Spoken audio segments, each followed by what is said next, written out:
গুণৰ উৎসৱ গুণোৎসৱ এখন স্কুলৰ গুণোৎসৱ কেনেদৰে হয় তাকে আজি দেখাওঁ বলক ভিডিঅ'টো আৰম্ভ কৰোঁ আহিয়ে দেখো যে প্ৰাৰ্থনা আৰম্ভ হ'ল প্ৰাৰ্থনা আৰম্ভ হোৱাৰ সংকল্প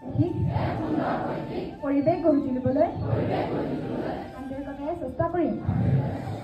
সংকল্প ধুনীয়াকৈ শেষ কৰাৰ পাছত আকৌ ষ্টাৰ্ট কৰিলে 1 2 3 4 মানে ব্যায়াম